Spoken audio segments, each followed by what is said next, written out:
Welcome to Everything is Mindset YouTube channel. Think and Grow Rich by Napoleon Hill. Chapter 15. HOW2 Outwit the 6 Ghosts of FEAR. Take inventory of yourself as you read this closing chapter and find out how many of the ghosts are standing in your way. Before you can put any portion of this philosophy into successful use, your mind must be prepared to receive it. The preparation is not difficult.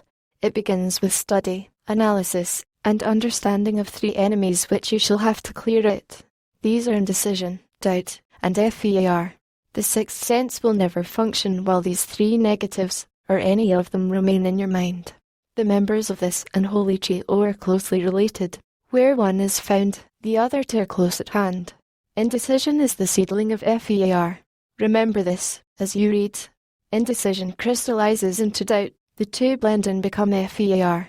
The blending process often is slow. This is one reason why these 3 enemies are so dangerous. They germinate and grow without their presence being observed.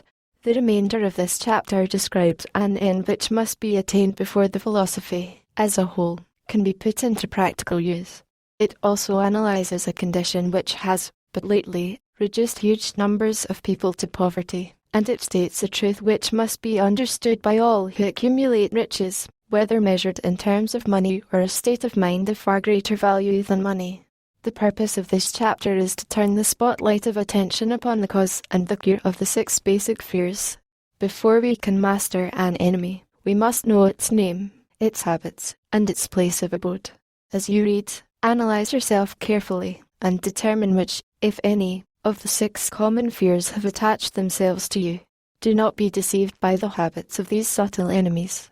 Sometimes they remain hidden in the subconscious mind, where they are difficult to locate, and still more difficult to eliminate. 227. The 6 basic fears. There are 6 basic fears, with some combination of which every human suffers at one tune or another. Most people are fortunate if they do not suffer from the entire 6. Named in the order of their most common appearance, they are the fear of poverty, the fear of criticism, the fear of ill health. At the bottom of most of one's worries, the fear of loss of love of someone, the fear of oldage, the fear of death. All other fears are of minor importance. They can be grouped under these 6 headings. The prevalence of these fears, as occurs to the world, runs in cycles. For almost 6 years, while the Depression was on, we floundered in the cycle of FEAR of poverty. During the World War, we were in the cycle of fear of death. Just following the war, we were in the cycle of fear of ill health, as evidenced by the epidemic of disease which spread itself all over the world. Fears are nothing more than states of mind. One's state of mind is subject to control and direction. Physicians, as everyone knows, are less subject to attack by disease than ordinary laymen, for the reason that physicians do not fear disease. Physicians, without fear or hesitation, have been known to physically contact hundreds of people, daily, who were suffering from such contagious diseases as smallpox, without becoming infected. Their immunity against the disease consisted, largely, if not solely, in their absolute lack of FEAR. Man can create nothing which he does not first conceive in the form of an impulsive thought. Following this statement, comes another of still greater importance, namely, man's thought impulses begin immediately to translate themselves into their physical equivalent, whether those thoughts are voluntary or involuntary. Thought impulses which are picked up through the ether, by mere chance, thoughts which have been released by other minds, may determine 228.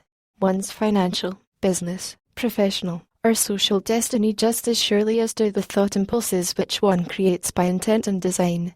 We are here laying the foundation for the presentation of a fact of great importance to the person who does not understand why some people appear to be lucky, while others of equal or greater ability, training, experience, and brain capacity seem destined to ride with misfortune. This fact may be explained by the statement that every human being has the ability to completely control his own mind, and with this control, obviously, every person may open his mind to the tramp thought impulses which are being released by other brains, or close the doors tightly and admit only thought impulses of his own choice. Nature has endowed man with absolute control over but one thing, and that is thought.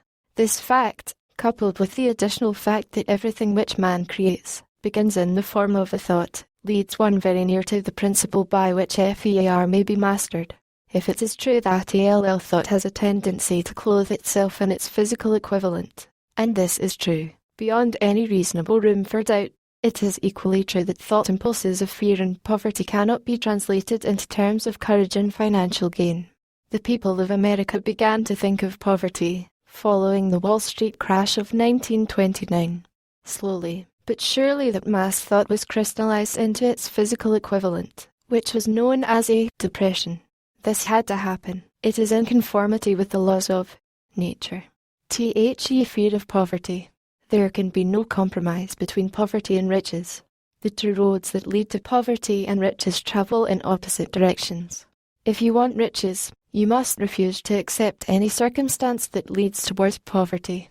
The word riches is here used in its broadest sense, meaning financial, spiritual, mental and material estates. The starting point of the path that leads to riches is desire. In Chapter 1, you receive full instructions for the proper use of desire.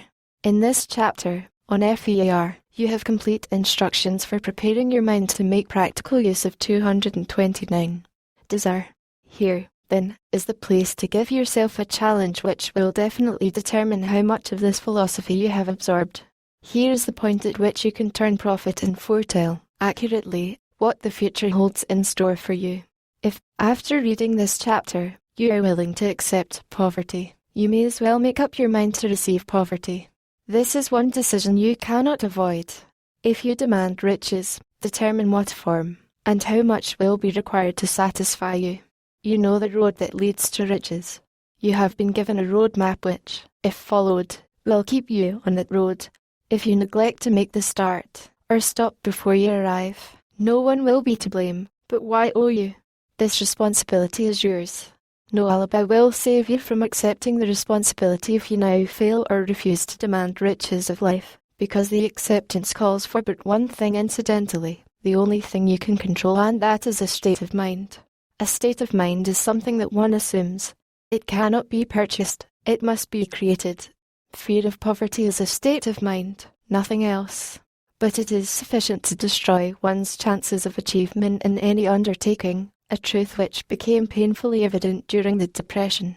This fear paralyzes the faculty of reason, destroys the faculty of imagination, kills off self-reliance, undermines enthusiasm, discourages initiative, leads to uncertainty of purpose, encourages procrastination, wipes out enthusiasm and makes self-control an impossibility. It takes the charm from one's personality, destroys the possibility of accurate thinking, diverts concentration of effort, it masters persistence, turns the willpower into nothingness, destroys ambition, beclouds the memory and invites failure in every conceivable form. It kills love and assassinates the finer emotions of the heart, discourages friendship and invites disaster in 100 forms, leads to sleeplessness, misery and unhappiness, and all this despite the obvious truth that we live in a world of overabundance of everything the heart could desire, with nothing standing between us and our desires, excepting lack of a definite purpose. The fear of poverty is, without doubt, the most destructive of the 6 basic fears. It has been placed at the head of the list, because it is the most difficult to master. Considerable courage is required to state the truth about the origin of this fear, and still 230. Greater courage to accept the truth after it has been stated. The fear of poverty grew out of man's inherited tendency to prey upon his fellow man economically. Nearly all animals lower than man are motivated by instinct, but their capacity to think is limited, therefore, they prey upon one another physically. Man, with his superior sense of intuition, with the capacity to think and to reason, does not eat his fellow man bodily. He gets more satisfaction out of eating him financially. Man is so avaricious that every conceivable law has been passed to safeguard him from his fellow man. Of all the ages of the world, of which we know anything, the age in which we live seems to be one that is outstanding because of man's money madness. A man is considered less than the dust of the earth, unless he can display a fat bank account. But if he has money, never mind how he acquired it, he is a king or a big shot. He is above the law, he rules in politics, he dominates in business, and the whole world about him bows in respect when he passes. Nothing brings man so much suffering and humility as poverty. Only those who have experienced poverty understand the full meaning of this. It is no wonder that man fears poverty. Through a long line of inherited experiences, man has learned, for sure, that some men cannot be trusted, where matters of money and earthly possessions are concerned. This is a rather stinging indictment, the worst part of it being that it is true. The majority of marriages are motivated by the wealth possessed by one, or both of the contracting parties. It is no wonder, therefore, that the divorce courts are busy. So eager is man to possess wealth that he will acquire it in whatever manner he can, through legal methods, if possible through other methods if necessary or expedient. Self-analysis may disclose weaknesses which one does not like to acknowledge. This form of examination is essential to all who demand of life more than mediocrity and poverty. Remember, as you check yourself point by point, that you are both the court and the jury, the prosecuting attorney and the attorney for the defense, and that you are the plaintiff and the defendant. Also, that you are on trial. Face the facts squarely. Ask yourself definite questions and demand direct replies. When the examination is over, you will know 231 more about yourself. If you do not feel that you can be an impartial judge in this self-examination, call upon someone who knows you well to serve as judge while you cross-examine yourself. You are after the truth. Get it? No matter at what cost, even though it may temporarily embarrass you. The majority of people, if asked what they fear most, would reply, "I fear nothing." The reply would be inaccurate, because few people realize that they are bound, handicapped, whipped spiritually and physically through some form of fear, so subtle and deeply seated is the emotion of fear that one may go through life burdened with it, never recognizing its presence. Only a courageous analysis will disclose the presence of this universal enemy. When you begin such an analysis, search deeply into your character.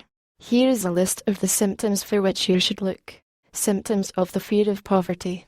Indifference, commonly expressed through lack of ambition. Willingness to tolerate poverty. Acceptance of whatever compensation life may offer without protest. Mental and physical laziness. Lack of initiative, imagination, enthusiasm and self-control and decision.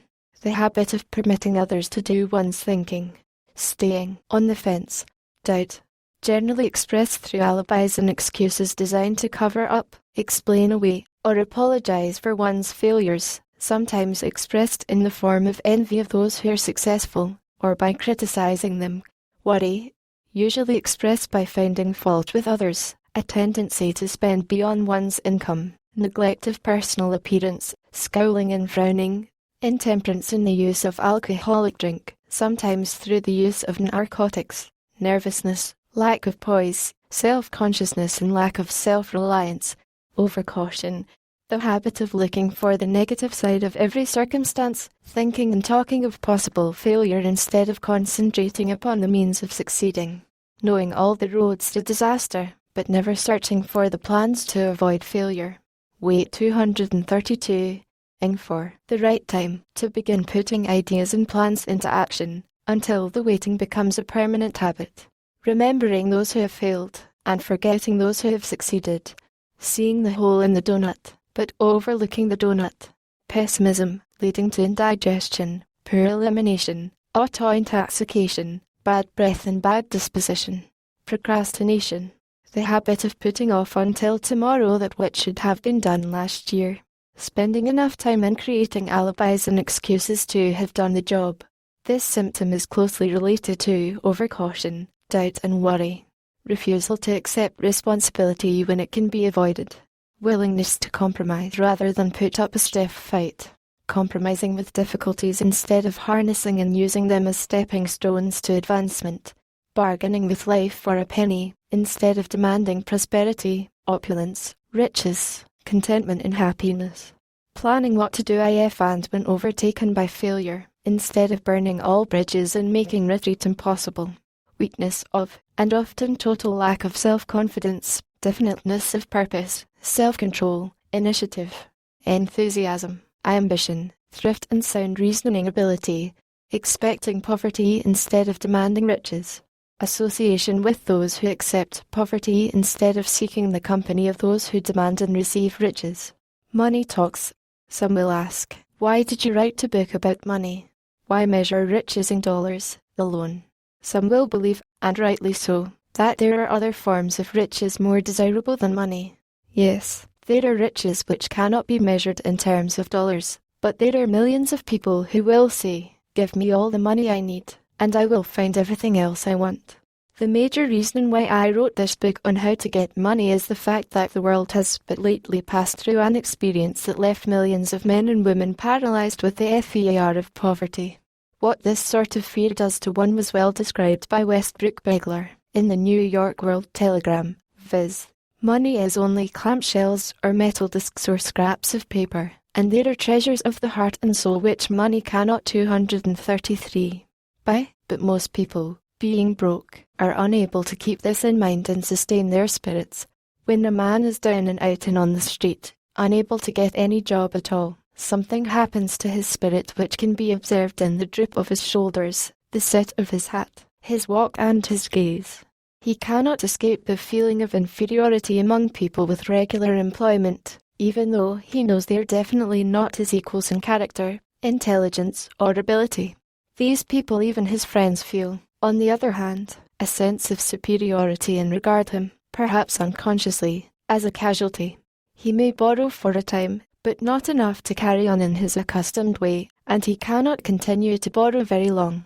But borrowing in itself, when a man is borrowing merely to live, is a depressing experience, and the money lacks the power of earned money to revive his spirits. Of course, none of this applies to bums or habitual ne'er-do-wells, but only to men of normal ambitions and self-respect. Women conceal despair. Women in the same predicament must be different. We somehow do not think of women at all in considering the down-and-outers. They are scarce in the breadlines. They rarely are seen begging on the streets, and they are not recognizable in crowds by the same plain signs which identify busted men. Of course, I do not mean the shuffling hags of the city streets who are the opposite number of the confirmed male bums. I mean reasonably young, decent and intelligent women. There must be many of them, but their despair is not apparent. Maybe they kill themselves. When a man is down and out, he has time on his hands for brooding. He may travel miles to see a man about a job and discover that the job is filled, or that it is one of those jobs with no base pay but only a commission on the sale of some useless knick-knack which nobody would buy, except out of pity. Turning that down, he finds himself back on the street with nowhere to go but just anywhere. So he walks and walks. He gazes into store windows at luxuries which are not for him, and feels inferior and gives way to people who stop to look with an active interest. He wanders into the railroad station or puts himself down in the library to ease his legs and soak up a little heat, but that isn't looking for a job, so he gets going again. He may not know it, but his aimlessness would give 234 him away even if the very lines of his figure did not. He may be well dressed in the clothes left over from the days when he had a steady job, but the clothes cannot disguise the droop. Money makes difference. He sees thousands of other people, bookkeepers or clerks or chemists or wagon hands, busy at their work, and envies them from the bottom of his soul. They have their independence, their self-respect and manhood, and he simply cannot convince himself that he is a good man, too, though he argue it out and arrive at a favourable verdict hour after hour. It is just money which makes this difference in him. With a little money he would be himself again. Some employers take the most shocking advantage of people who are down and out.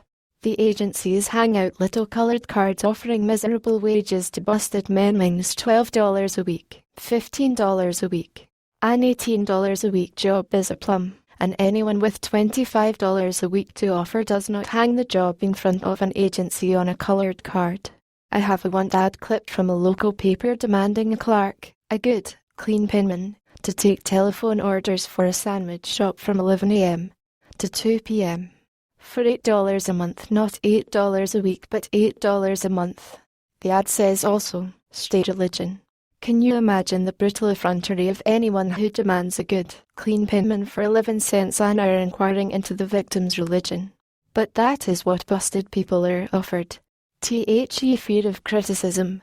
Just how man originally came by this fear, no one can state definitely, but one thing is certain: he has it in a highly developed form. Some believe that this fear made its appearance about the time that politics became a profession. Others believe it can be traced to the age when women first began to concern themselves with styles in wearing apparel. This author, being neither a humorist nor a prophet, is inclined to attribute the basic fear of criticism to that part of man's inherited nature which prompts him not only to take away his fellow man's goods and wares, but to justify his action by criticism of his fellow man's character. It is a well-known fact that a thief will 235 criticize the man from whom he steals, that politicians seek office, not by displaying their own virtues and qualifications, but by attempting to besmirch their opponents. The fear of criticism takes on many forms, the majority of which are petty and trivial. Bald-headed men, for example, are bald for no other reason than their fear of criticism. Heads become bald because of the tight-fitting bands of hats which cut off the circulation from the roots of the hair. Men wear hats, not because they actually need them, but mainly because everyone is doing it. The individual falls into line and does likewise, lest some other individual criticize him. Women seldom have bald heads, or even thin hair, because they wear hats which fit their heads loosely, the only purpose of the hats being adornment. But it must not be supposed that women are free from the fear of criticism. If any woman claims to be superior to man with reference to this fear, ask her to walk down the street wearing a hat of the vintage of 1890. The astute manufacturers of clothing have not been slow to capitalize this basic fear of criticism, with which all mankind has been cursed. Every season the styles in many articles of wearing apparel change. Who establishes the styles? Certainly not the purchaser of clothing, but the manufacturer. Why does he change the styles so often? The answer is obvious. He changes the styles so he can sell more clothes. For the same reason the manufacturers of automobiles, with a few rare and very sensible exceptions, change styles of models every season. No man wants to drive an automobile which is not of the latest style, although the older model may actually be the better car. We have been describing the manner in which people behave under the influence of fear of criticism as applied to the small and petty things of life. Let us now examine human behavior when this fear affects people in connection with the more important events of human relationship. Take for example practically any person who has reached the age of mental maturity, from 35 to 40 years of age, as a general average, and if you could read the secret thoughts of his mind, you would find a very decided disbelief in most of the fables taught by the majority of the dogmatists and theologians of few decades back. Not often, however, will you find a person who has the courage 236 to openly state his belief on this subject. Most people will, if pressed far enough, tell a lie rather than admit that they do not believe the stories associated with the form of religion which held people in bondage prior to the age of scientific discovery and education. Why does the average person, even in this day of enlightenment, shy away from denying his belief in the fables which were the basis of most of the religions of few decades ago? The answer is, because of the fear of criticism. Men and women have been burned at the stake for daring to express disbelief in ghosts. It is no wonder we have inherited a consciousness which makes us fear criticism.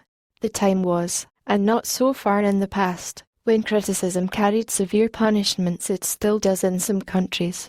The fear of criticism robs man of his initiative, destroys his power of imagination, limits his individuality, takes away his self-reliance, and does him damage in 100 other ways. Parents often do their children irreparable injury by criticizing them. The mother of one of my boyhood chums used to punish him with a switch almost daily, always completing the job with the statement, "You'll land in the penitentiary before you're 20. He was sent to a reformatory at the age of 17. Criticism is the one form of service, of which everyone has too much. Everyone has a stock of it which is handed out, gratis, whether called for or not. One's nearest relatives often are the worst offenders. It should be recognized as a crime, In reality, it is a crime of the worst nature for any parent to build inferiority complexes in the mind of a child through unnecessary criticism. Employers who understand human nature get the best there is in men, not by criticism, but by constructive suggestion. Parents may accomplish the same results with their children. Criticism will plant fear in the human heart, or resentment, but it will not build love or affection. Symptoms of the fear of criticism. This fear is almost as universal as the fear of poverty, and its effects are just as fatal to personal achievement, mainly because this fear destroys initiative and discourages the use of imagination. The major symptoms of the fear are self-consciousness, generally expressed through nervousness, timidity in conversation and in meeting strangers, 237. Awkward movement of the hands and limbs, shifting of the eyes. Lack of poise, expressed through lack of voice control, nervousness in the presence of others, poor posture of body, poor memory. Personality, lacking in firmness of decision, personal charm, and ability to express opinions definitely. The habit of sidestepping issues instead of meeting them squarely. Agreeing with others without careful examination of their opinions. Inferiority complex. The habit of expressing self-approval by word of mouth and by actions, as a means of covering up a feeling of inferiority. Using big words to impress others, often without knowing the real meaning of the words. Imitating others in dress, speech and manners. Boasting of imaginary achievements. This sometimes gives a surface appearance of a feeling of superiority. Extravagance. The habit of trying to keep up with the Joneses, spending beyond one's income. Lack of initiative. Failure to embrace opportunities for self-advancement. Fear to express opinions. Lack of confidence in one's own ideas. Giving evasive answers to questions asked by superiors. Hesitancy of manner and speech. Deceit in both words and deeds. Lack of ambition. Mental and physical laziness. Lack of self-assertion. Slowness in reaching decisions, easily influenced by others, the habit of criticizing others behind their backs and flattering them to their faces, the habit of accepting defeat without protest, quitting an undertaking when opposed by others, suspicious of other people without cause, lacking in tactfulness of manner and speech, unwillingness to accept the blame for mistakes, fear of ill health. This fear may be traced to both physical and social heredity. It 238 is closely associated, as to its origin, with the causes of fear of old age and the fear of death, because it leads one closely to the border of terrible worlds, of which man knows not, but concerning which he has been taught some discomforting stories. The opinion is somewhat general, also, that certain unethical people engaged in the business of selling health have had not a little to do with keeping alive the fear of ill health. In the main, man fears ill health because of the terrible pictures which have been planted in his mind of what may happen if death should overtake him. He also fears it because of the economic toll which it may claim. A reputable physician estimated that 75% of all people who visit physicians for professional service are suffering with hypochondria, imaginary illness. It has been shown most convincingly that the fear of disease, even where there is not the slightest cause for fear, often produces the physical symptoms of the disease feared. Powerful and mighty is the human mind. It builds or it destroys. Playing upon this common weakness of fear of ill health, dispensers of patent medicines have reaped fortunes. This form of imposition upon credulous humanity became so prevalent some 20 years ago that Collier's Weekly magazine conducted a bitter campaign against some of the worst offenders in the patent medicine business. During the flu epidemic which broke out during the World War, the mayor of New York City took drastic steps to check the damage which people were doing themselves through their inherent fear of ill health. He called in the newspapermen and said to them, "Gentlemen, I feel it necessary to ask you not to publish any scare headlines concerning the flu epidemic. Unless you cooperate with me, we will have a situation which we cannot control." The newspapers quit publishing stories about the flu, and within 1 month the epidemic had been successfully checked. Through a series of experiments conducted some years ago, it was proved that people may be made ill by suggestion. We conducted this experiment by causing 3 acquaintances to visit the victims, each of whom asked the question, "What ails you? You look terribly ill." The first questioner usually provoked a grin, and a nonchalant, "Oh, nothing, I'm all right," from the victim. The 239. Second questioner usually was answered with the statement, "I don't know exactly, but I do feel badly." The third questioner was usually met with the frank admission that the victim was actually feeling ill. Try this on an acquaintance if you doubt that it will make him uncomfortable, but do not carry the experiment too far. There is a certain religious sect whose members take vengeance upon their enemies by the hexing method. They call it placing a spell on the victim. There is overwhelming evidence that disease sometimes begins in the form of negative thought impulse. Such an impulse may be passed from one mind to another, by suggestion, or created by an individual in his own mind. A man who was blessed with more wisdom than this incident might indicate, once said, "When anyone asks me how I feel, I always want to answer by knocking him down." Doctors send patients into new climates for their health, because a change of mental attitude is necessary. The seed of fear of ill health lives in every human mind. Worry, fear, discouragement, disappointment in love and business affairs cause this seed to germinate and grow. The recent business depression kept the doctors on the run, because every form of negative thinking may cause ill health. Disappointments in business and in love stand at the head of the list of causes of fear of ill health. A young man suffered a disappointment in love which sent him to a hospital. For months he hovered between life and death. A specialist in suggestive therapeutics was called in. The specialist changed nurses, placing him in charge of a very charming young woman who began, by pre-arrangement with the doctor, to make love to him the first day of her arrival on the job.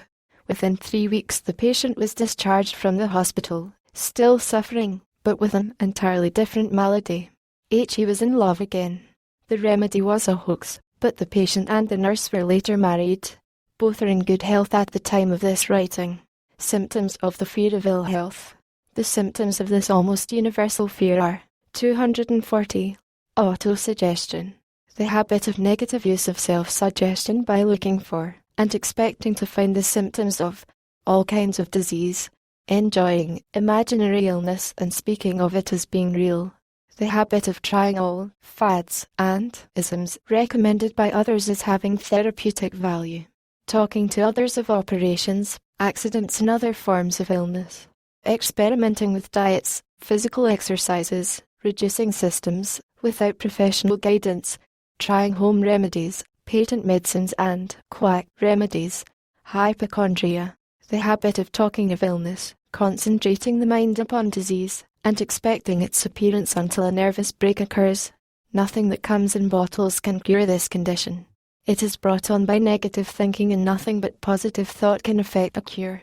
Hypochondria, a medical term for imaginary disease, is said to do as much damage on occasion as the disease one fears might do. Most so-called cases of nerves come from imaginary illness. Exercise. Fear of ill health often interferes with proper physical exercise and results in overweight by causing one to avoid outdoor life. Susceptibility. Fear of ill health breaks down nature's body resistance and creates a favorable condition for any form of disease one may contact. The fear of ill health often is related to the fear of poverty, especially in the case of the hypochondriac, who constantly worries about the possibility of having to pay doctor's bills, hospital bills, etc. This type of person spends much time preparing for sickness, talking about death, saving money for cemetery lots and burial expenses, etc. Self-coddling.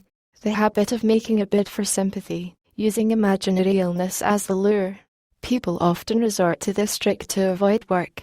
The habit of feigning illness to cover plain laziness, or to serve as an alibi for lack of ambition. Intemperance. The habit of using alcohol or narcotics to destroy pains such as headaches, neuralgia, etc., instead of eliminating the cause. The habit of reading about illness and worrying over the possibility of being stricken by it. The habit of reading patent medicine advertisements. 241. Fear of loss of LOVE. The original source of this inherent fear needs but little description, because it obviously grew out of man's polygamous habit of stealing his fellow man's mate, and his habit of taking liberties with her whenever he could. Jealousy, and other similar forms of dementia praecox grow out of man's inherited fear of the loss of love of someone. This fear is the most painful of all the 6 basic fears. It probably plays more havoc with the body and mind than any of the other basic fears, as it often leads to permanent insanity. The fear of the loss of love probably dates back to the Stone Age, when men stole women by brute force. They continue to steal females, but their technique has changed. Instead of force, they now use persuasion, the promise of pretty clothes, motor cars, and other bait, much more effective than physical force. Man's habits are the same as they were at the dawn of civilization, but he expresses them differently. Careful analysis has shown that women are more susceptible to this fear than men. This fact is easily explained. Women have learned, from experience, that men are polygamous by nature, that they are not to be trusted in the hands of rivals. Symptoms of the fear of loss of love. The distinguishing symptoms of this fear are jealousy, the habit of being suspicious of friends and loved ones without any reasonable evidence of sufficient grounds. Jealousy is a form of dementia praecox which sometimes becomes violent without the slightest cause. The habit of accusing wife or husband of infidelity without grounds. General suspicion of everyone, absolute faith in no one. Fault-finding. The habit of finding fault with friends, relatives, business associates and loved ones upon the slightest provocation, or without any cause whatsoever. Gambling. The habit of gambling, stealing, cheating, and otherwise taking hazardous chances to provide money for love. 242. Ones, with the belief that love can be bought. The habit of spending beyond one's means, or incurring debts, to provide gifts for loved ones, with the object of making a favorable showing. Insomnia, nervousness, lack of persistence, weakness of will, lack of self-control, lack of self-reliance, bad temper. Fear of old age. In the main, this fear grows out of 2 sources. First, the thought that old age may bring with it poverty. Secondly, and by far the most common source of origin, from false and cruel teachings of the past which have been too well mixed with fire and brimstone, and other bogies cunningly designed to enslave man through fear. In the basic fear of old age, man has 2 very sound reasons for his apprehension, one growing out of his distrust of his fellowman, who may seize whatever worldly goods he may possess, and the other arising from the terrible pictures of the world beyond, which were planted in his mind, through social heredity before he came into full possession of his mind. The possibility of ill health, which is more common as people grow older, is also a contributing cause of this common fear of old age. Eroticism also enters into the cause of the fear of old age, as no man cherishes the thought of diminishing sex attraction. The most common cause of fear of old age is associated with the possibility of poverty. Poor house is not a pretty word. It throws a chill into the mind of every person who faces the possibility of having to spend his declining years on a poor farm. Another contributing cause of the fear of old age is the possibility of loss of freedom and independence, as old age may bring with it the loss of both physical and economic freedom. Symptoms of the fear of old age. The commonest symptoms of this fear are the tendency to slow down and develop an inferiority complex at the age of mental maturity, around the age of 40, falsely believing oneself to be slipping because of age. The truth is that man's most useful years, mentally and spiritually, 243, are those between 40 and 60. The habit of speaking apologetically of oneself as being old, merely because one has reached the age of 40 or 50, instead of reversing the rule and expressing gratitude for having reached the age of wisdom and understanding. The habit of killing off initiative, imagination, and self-reliance by falsely believing oneself too old to exercise these qualities.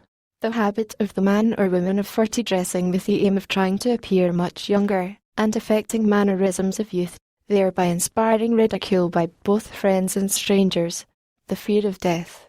To some this is the cruelest of all the basic fears. The reason is obvious. The terrible pangs of fear associated with the thought of death, in the majority of cases, may be charged directly to religious fanaticism. so-called heathen, are less afraid of death than the more civilized. For hundreds of millions of years man has been asking the still unanswered questions, whence, and whither? Where did I come from, and where am I going? During the darker ages of the past, the more cunning and crafty were not slow to offer the answer to these questions, for price.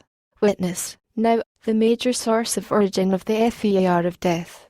Come into my tent, embrace my faith, accept my dogmas, and I will give you a ticket that will admit you straight away into heaven when you die, cries a leader of sectarianism. Remain out of my tent, says the same leader, and may the devil take you and burn you throughout eternity. Eternity is a long time. Fire is a terrible thing. The thought of eternal punishment, with fire, not only causes man to fear death, it often causes him to lose his reason. It destroys interest in life and makes happiness impossible. During my research, I reviewed a book entitled A Catalogue of the Gods, in which were listed the 30,000 gods which man has worshipped. Think of it. 30,000 of them, represented by everything from a crawfish to a man. It is little wonder that men have become frightened at the approach of death. While their religious leader may not be able to provide safe 244 conduct into heaven, nor, by lack of such provision, allow the unfortunate to descend into hell, the possibility of the latter seems so terrible that the very thought of it lays hold of the imagination in such a realistic way that it paralyzes reason, and sets up the fear of death. In truth, no man knows, and no man has ever known, what heaven or hell is like, nor does any man know if either place actually exists. This very lack of positive knowledge opens the door of the human mind to the charlatan, so he may enter and control that mind with his stock of legerdemain and various brands of pious fraud and trickery. The fear of death is not as common now as it was during the age when there were no great colleges and universities. Men of science have turned the spotlight of truth upon the world, and this truth is rapidly freeing men and women from this terrible fear of death. The young men and young women who attend the colleges and universities are not easily impressed by fire and brimstone. Through the aid of biology, astronomy, geology, and other related sciences, the fears of the dark ages which gripped the minds of men and destroyed their reason have been dispelled. Insane asylums are filled with men and women who have gone mad because of the fear of death. This fear is useless. Death will come, no matter what anyone may think about it. Accept it as a necessity, and pass the thought out of your mind. It must be a necessity, or it would not come to all. Perhaps it is not as bad as it has been pictured. The entire world is made up of only two things, energy and matter. In elementary physics we learn that neither matter nor energy, the only two realities known to man, can be created nor destroyed. Both matter and energy can be transformed, but neither can be destroyed. Life is energy, if it is anything. If neither energy nor matter can be destroyed, of course life cannot be destroyed. Life, like other forms of energy, may be passed through various processes of transition or change, but it cannot be destroyed. Death is mere transition. If death is not mere change or transition, then nothing comes after death except a long, eternal, peaceful sleep, and sleep is nothing to be feared. Thus you may wipe out, forever, the fear of death. 245. Symptoms of the fear of death. The general symptoms of this fear are the habit of thinking about dying instead of making the most of life, due, generally, to lack of purpose, or lack of a suitable occupation.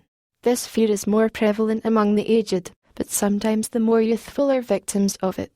The greatest of all remedies for the fear of death is a burning desire for achievement, backed by useful service to others. A busy person seldom has time to think about dying.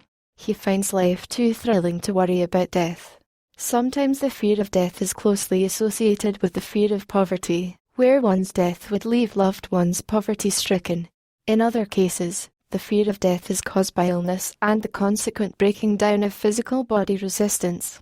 The commonest causes of the fear of death are ill health, poverty, lack of appropriate occupation, disappointment over love, insanity, religious fanaticism. Old man worry. Worry is a state of mind based upon fear. It works slowly, but persistently. It is insidious and subtle. Step by step it digs itself in until it paralyzes one's reasoning faculty, destroys self-confidence and initiative. Worry is a form of sustained fear caused by indecision, therefore it is a state of mind which can be controlled.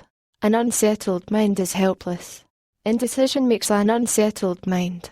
Most individuals lack the willpower to reach decisions promptly, and to stand by them after they have been made, even during normal business conditions. During periods of economic unrest, such as the world recently experienced, the individual is handicapped, not alone by his inherent nature to be slow at reaching decisions, but he is influenced by the indecision of others around him who have created a state of mass indecision. During the Depression, the whole atmosphere, all over the world, was filled with fearenza and worryitis, the two mental disease germs which began to spread themselves after the Wall Street frenzy in 1929. There is only one known antidote for these germs. It is the habit of prompt and firm decision. Moreover, it is 246, an antidote which every individual must apply for himself. We do not worry over conditions, once we have reached a decision to follow a definite line of action. I once interviewed a man who was to be electrocuted 2 hours later. The condemned man was the calmest of some 8 men who were in the death cell with him. His calmness prompted me to ask him how it felt to know that he was going into eternity in a short while. With a smile of confidence on his face, he said, "It feels fine. Just think, brother, my troubles will soon be over. I have had nothing but trouble all my life. It has been a hardship to get food and clothing. Soon I will not need these things. I have felt fine ever since I learned for certain that I must die. I made up my mind then, to accept my fate in good spirit." As he spoke, he devoured a dinner of proportions sufficient for 3 men, eating every mouthful of the food brought to him, and apparently enjoying it as much as if no disaster awaited him. Decision gave this man resignation to his fate. Decision can also prevent one's acceptance of undesired circumstances. The 6 basic fears become translated into a state of worry through indecision. Relieve yourself forever of the fear of death by reaching a decision to accept death as an inescapable event. Whip the fear of poverty by reaching a decision to get along with whatever wealth you can accumulate without worry. Put your foot upon the neck of the fear of criticism by reaching a decision not to worry about what other people think, do, or say. Eliminate the fear of old age by reaching a decision to accept it, not as a handicap, but as a great blessing which carries with it wisdom, self-control, and understanding not known to youth. Acquit yourself of the fear of ill health by the decision to forget symptoms. Master the fear of loss of love by reaching a decision to get along without love, if that is necessary. Kill the habit of worry, in all its forms, by reaching a general, blanket decision that nothing which life has to offer is worth the price of worry. With this decision will come poise, peace of mind, and calmness of thought which will bring happiness. A man whose mind is filled with fear not only destroys his own chances of intelligent action, but he transmits these destructive vibrations to the minds of all who come into contact with him, and destroys also their chances. Even a dog or a horse knows when its master lacks courage. 247. Moreover, a dog or a horse will pick up the vibrations of fear thrown off by its master, and behave accordingly. Lower down the line of intelligence in the animal kingdom, one finds this same capacity to pick up the vibrations of fear.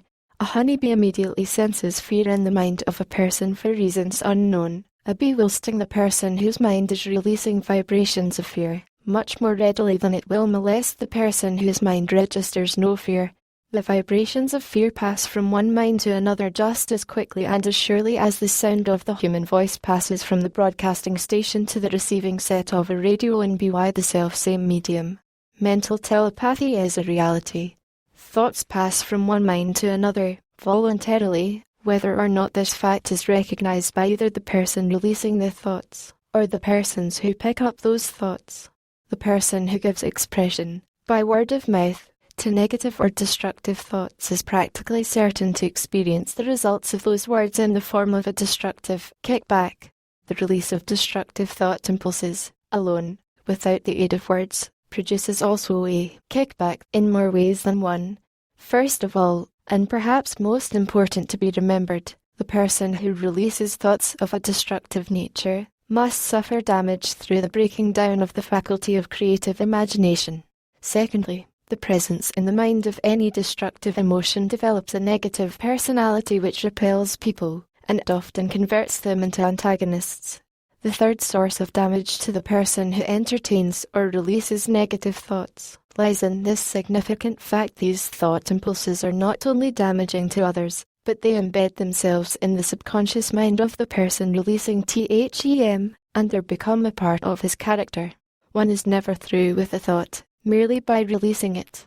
When a thought is released, it spreads in every direction through the medium of the ether, but it also plants itself permanently in the subconscious mind of the person releasing it. Your business in life is, presumably, to achieve success.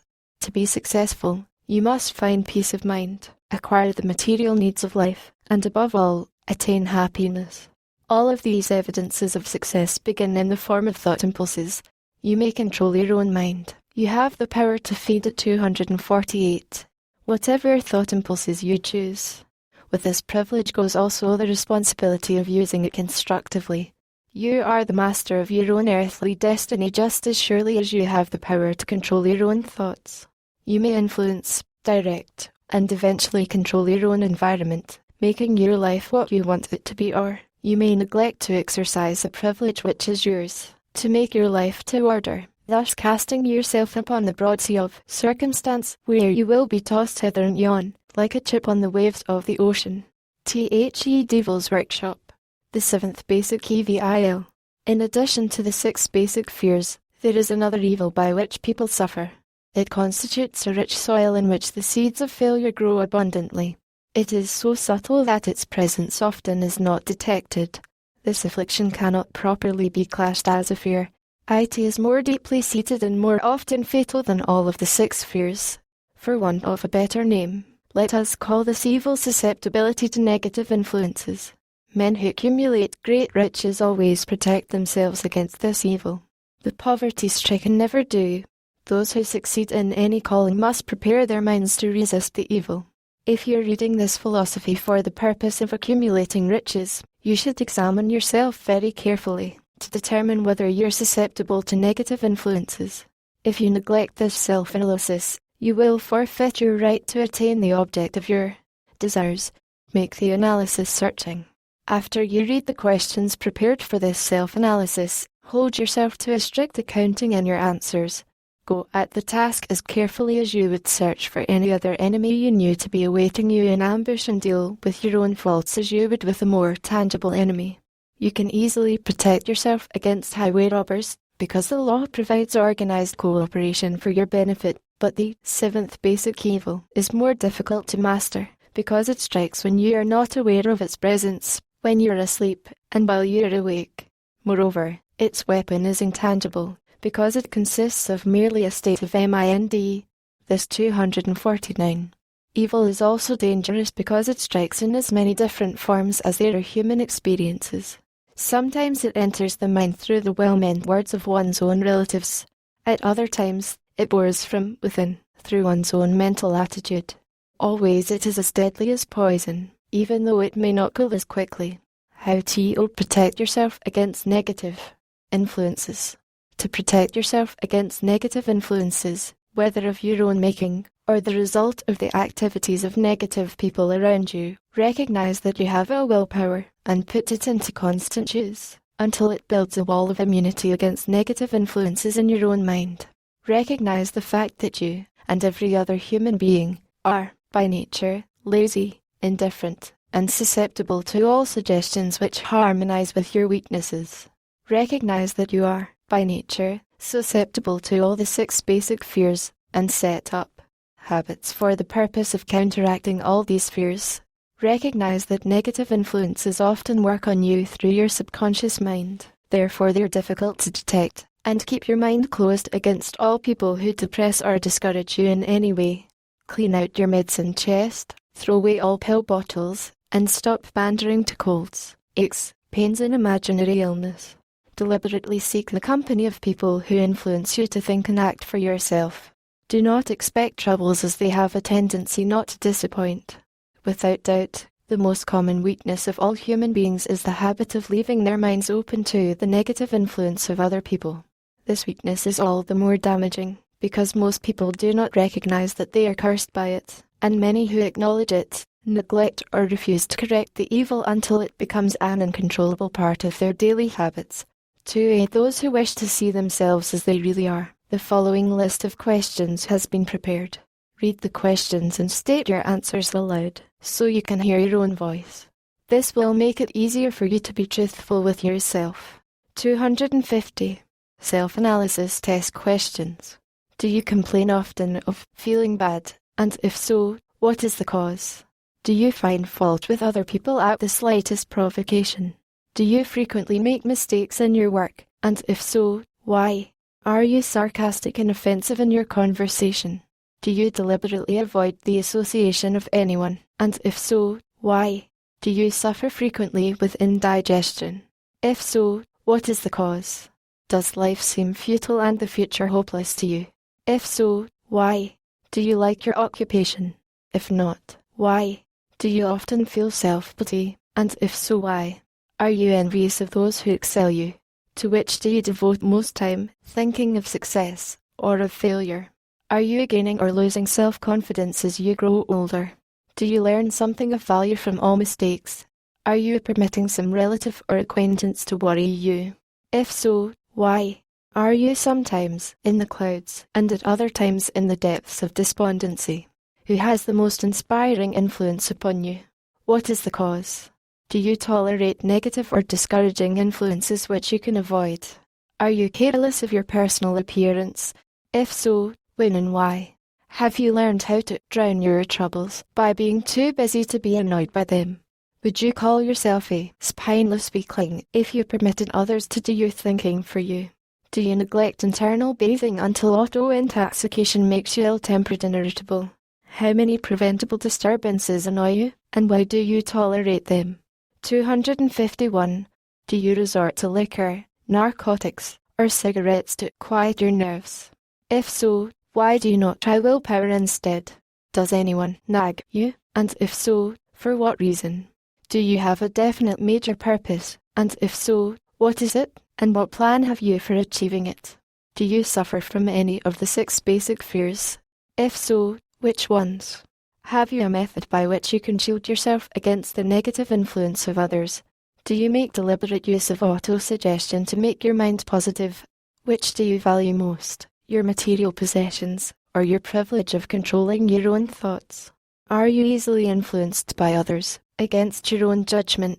Has today added anything of value to your stock of knowledge or state of mind?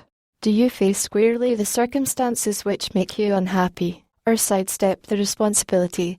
Do you analyze all mistakes and failures and try to profit by them, or do you take the attitude that this is not your duty? Can you name 3 of your most damaging weaknesses? What are you doing to correct them? Do you encourage other people to bring their worries to you for sympathy? Do you choose, from your daily experiences, lessons or influences which aid in your personal advancement? Does your presence have a negative influence on other people as a rule? What habits of other people annoy you most? Do you form your own opinions or permit yourself to be influenced by other people? Have you learned how to create a mental state of mind with which you can shield yourself against all discouraging influences? Does your occupation inspire you with faith and hope? Are you conscious of possessing spiritual forces of sufficient power to enable you to keep your mind free from all forms of fear? Does your religion help you to keep your own mind 252 positive? Do you feel it your duty to share other people's worries? If so, why? If you believe that birds of a feather flock together, what have you learned about yourself by studying the friends whom you attract? What connection, if any, do you see between the people with whom you associate most closely, and any unhappiness you may experience? Could it be possible that some person whom you consider to be a friend is, in reality, your worst enemy, because of his negative influence on your mind? By what rules do you judge who is helpful and who is damaging to you? Are your intimate associates mentally superior or inferior to you?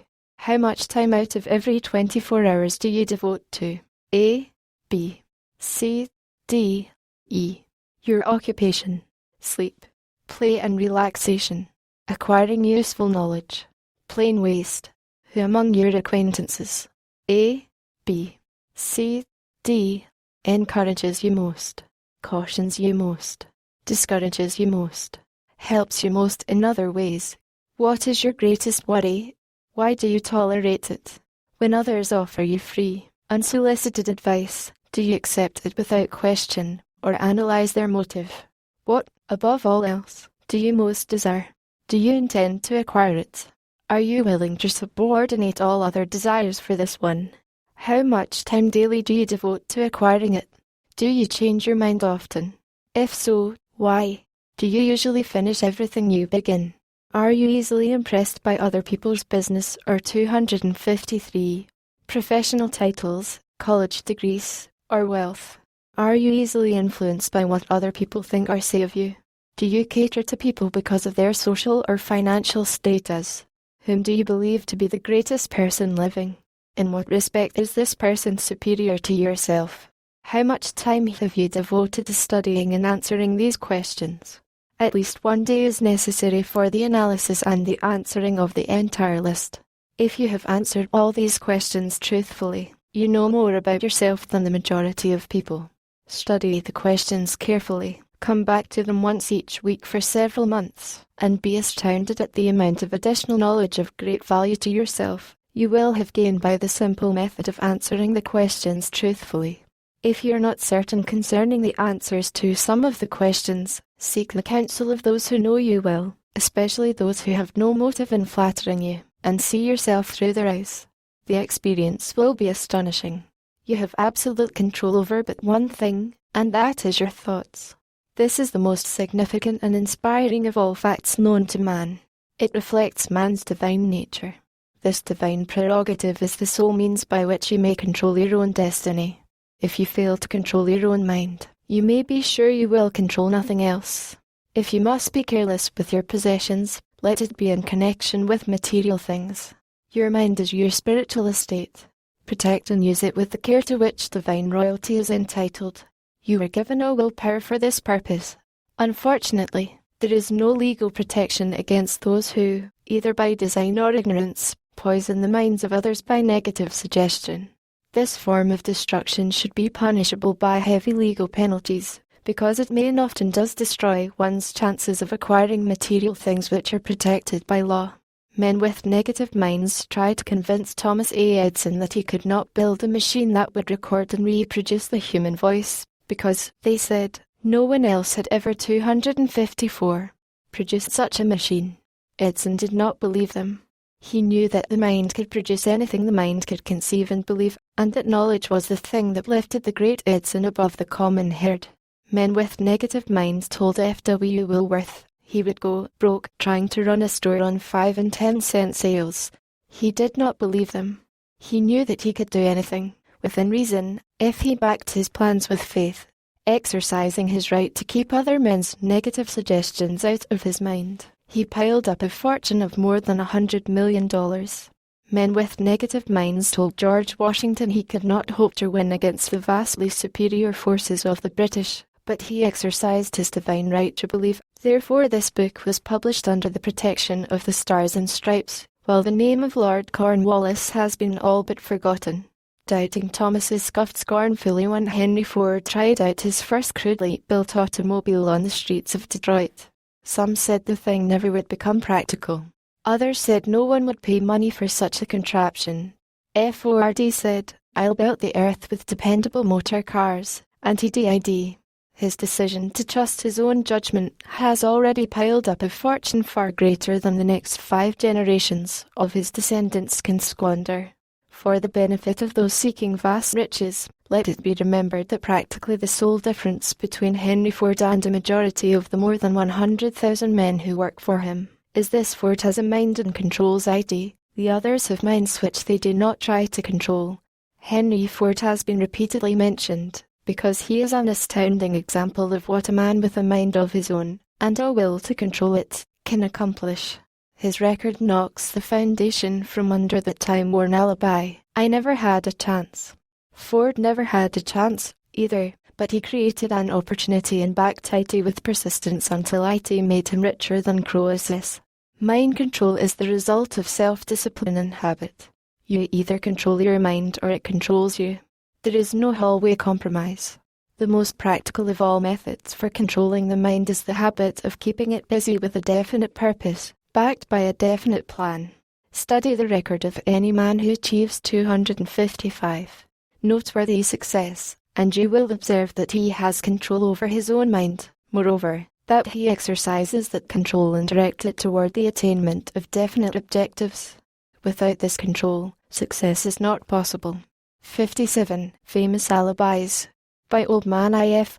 People who do not succeed have one distinguishing trait in common. They know all the reasons for failure, and have what they believe to be airtight alibis to explain away their own lack of achievement. Some of these alibis are clever, and a few of them are justifiable by the facts. But alibis cannot be used for money. The world wants to know only one thing: have you achieved success? A character analyst compiled a list of the most commonly used alibis. As you read the list, examine yourself carefully, and determine how many of these alibis, if any, are your own property. Remember, too, the philosophy presented in this book makes every one of these alibis obsolete. If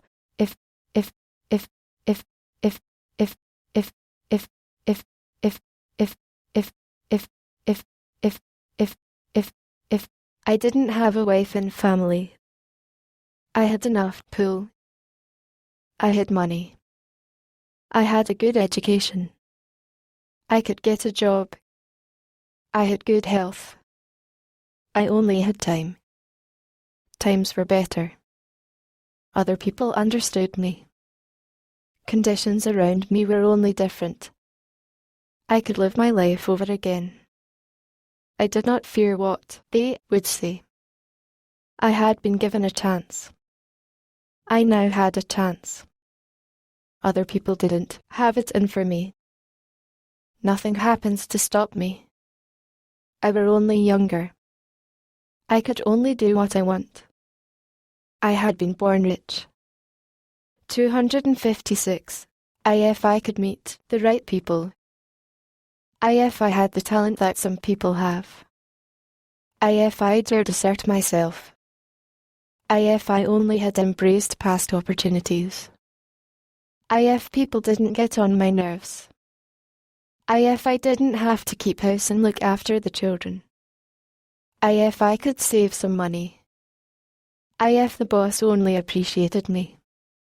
If I only had somebody to help me. If my family understood me. If I lived in a big city. If I could just get started. If I were only free. If I had the personality of some people. If I were not so fat. If my talents were known. If I could just get a break. If I could only get out of debt. If I hadn't failed. If I only knew how. If everybody didn't oppose me. If I didn't have so many worries. If I could marry the right person. If people weren't so dumb. If my family were not so extravagant. If I were sure of myself. If luck were not against me. If I had not been born under the wrong star. If it were not true that what is to be will be. If I did not have to work so hard. If I hadn't lost my money. If I lived in a different neighborhood. If I didn't have a past. If I only had a business of my own. If other people would only listen to me. If asterisk, and this is the greatest of them all, asterisk, I had the courage to see myself as I really am, I would find out what is wrong with me, and correct it, then I might have a chance to profit by my mistakes and learn something from the experience of others, for I know that there is something wrong with me, or I would now be where I 257 would have been if I had spent more time analysing my weaknesses, and less time building alibis to cover them. Building alibis with which to explain away failure is a national pastime. The habit is as old as the human race, and is fatal to success. Why do people cling to their pet alibis? The answer is obvious. They defend their alibis because they create them. A man's alibi is the child of his own imagination. It is human nature to defend one's own brainchild. Building alibis is a deeply rooted habit. Habits are difficult to break, especially when they provide justification for something we do. Plato had this truth in mind when he said, "The first and best victory is to conquer self." To be conquered by self is, of all things, the most shameful and vile. Another philosopher had the same thought in mind when he said, "It was a great surprise to me when I discovered that most of the ugliness I saw in others was but a reflection of my own nature." It has always been a mystery to me, said Elbert Hubbard, why people spend so much time deliberately fooling themselves by creating alibis to cover their weaknesses. If used differently, this same time would be sufficient to cure the weakness, then no alibis would be needed. In parting, I would remind you that life is a checkerboard, and the player opposite you is time. If you hesitate before moving, or neglect to move promptly, your men will be wiped off the board by time. You are playing against a partner who will not tolerate indecision. Previously you may have had a logical excuse for not having forced life to come through with whatever you asked, but that alibi is now obsolete, because you're in possession of the master key that unlocks the door to life's bountiful riches. The master key is intangible, but it is powerful. It is the privilege of creating, in your own mind, a burning desire for a definite form of riches. There is no penalty for the use of the key, but there is a price you must pay if you do not use it. The price is failure. There is a reward of stupendous proportions if you put the key to use. It is the satisfaction that comes to all who conquer self and force life to pay whatever is asked. The reward is worthy of your effort. Will you make the start and be convinced? 258. If we are related, said the immortal Emerson, we shall meet. In closing, may I borrow his thought, and say, if we are related, we have, through these pages, met. THEEND 259